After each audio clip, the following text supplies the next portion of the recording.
ನನ್ನ ಕ್ಲೌಡ್ ಕಿಚನ್ಗೆ ನಿಮಗೆಲ್ಲ ಸುಸ್ವಾಗತ. ಇವತ್ತು ಅರ್ಲಿ ಮಾರ್ನಿಂಗ್ 5 ಒಂದು ಕಾಲ್ ಬಂತು. ಸಡನ್ಲಿ ಯಾರ್ದಪ್ಪ ಅಂತ ನಾನು ನೋಡ್ತಾ ಇದ್ದೀನಿ. ಝೊಮ್ಯಾಟೋಯಿಂದ ಆರ್ಡರ್ ಬಂದಿತ್ತು. ಅದು ನನಗೆ ಸೆಕೆಂಡ್ ಟೈಮ್ ಆರ್ಡರ್ ಮಾಡಿದ್ರು ಅನುರಾಗ್ ಅವರು. ಮಲ್ಕೊಂಡಿದ್ದವಳು ಎದ್ದು ಬಂದು ಏನೇನು ಆರ್ಡ್ರ್ ಮಾಡಿದ್ದಾರೆ ಅಂತ ಚೆಕ್ ಮಾಡಿದೆ. ಅವರು Malnad peri peri chicken samosa order ಮಾಡಿರ್ತಾರೆ. ಸೊ ನಾನೆಲ್ಲ ಪ್ಯಾಕ್ ಮಾಡಿ ಕೊಡ್ತೀನಿ. ಆಮೇಲೆ ನೋಡ್ತೀನಿ ಅವರು 2 ಆರ್ಡ್ರ್ ಮಾಡಿರ್ತಾರೆ. ಸೊ 6x2 ಆಗಿರುತ್ತೆ. 12 ನಾನು ಕೊಡಬೇಕಾಗಿರುತ್ತೆ. ನಾನು ಬರೀ ಅವರಿಗೆ 8 ಕೊಟ್ಟು ಕಳಿಸಿರ್ತೀನಿ. 2 ಎಕ್ಸ್ಟ್ರಾ ಕೊಟ್ಟು ಕಳಿಸಿರ್ತೀನಿ. ಸಡನ್ಲಿ ಡೆಲಿವರಿ ಬಾಯ್ಗೆ ಕಾಲ್ ಮಾಡಿಬಿಟ್ಟು, ಸರ್ ಎಲ್ಲಿದ್ದೀರಾ, ನನಗೆ ಈ ಥರ ಒಂದು ಹೆಲ್ಪ್ ಆಗಬೇಕಿತ್ತು, ರಿಮೈನಿಂಗ್ ಸಮೋಸ ನಾನು ಕೊಡ್ತೀನಿ, ಬಂದು ಕಲೆಕ್ಟ್ ಮಾಡ್ಕೊಂಡು ಹೋಗ್ತೀರಾ ಅಂತ ರಿಕ್ವೆಸ್ಟ್ ಮಾಡ್ಕೊಳ್ತೀನಿ. ಫಸ್ಟ್ ಅವರು ಆಗೋಲ್ಲ ಅಂತ ಹೇಳ್ತಾರೆ. ಆದ್ರೂ ಕೂಡ ನೆಕ್ಸ್ಟ್ ಆಮೇಲೆ ನಾನು ರಿಕ್ವೆಸ್ಟ್ ಮಾಡ್ಕೊಂಡಿದ್ದಕ್ಕೆ ಬಂದು ಕಲೆಕ್ಟ್ ಮಾಡ್ಕೊಂಡು ಹೋಗ್ತಾರೆ.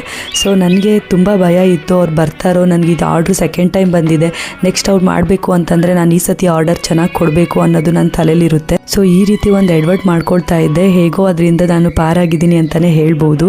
ಆ್ಯಕ್ಚುಲಿ ಅರ್ಲಿ ಮಾರ್ನಿಂಗ್ ಇದ್ದಿದ್ದರಿಂದ ಈ ರೀತಿ ಮಿಸ್ಟೇಕ್ ಆಗೋಗ್ಬಿಟ್ಟಿದೆ. ನೆಕ್ಸ್ಟ್ ಟೈಮಿಂದ ಹುಷಾರಾಗಿರಬೇಕು ಅಂತ ಒಂದು ಪಾಠ ಕಲ್ತಿದ್ದೀನಿ. ಸೊ ಇದಾಗಿತ್ತು ನನ್ನ ಇವತ್ತಿನ ಎಕ್ಸ್ಪೀರಿಯನ್ಸ್. ಆ ವಿಡಿಯೋಗೊಂದು ಲೈಕ್ ಮಾಡೋದನ್ನು ಮರಿಬೇಡಿ. Thank you so much.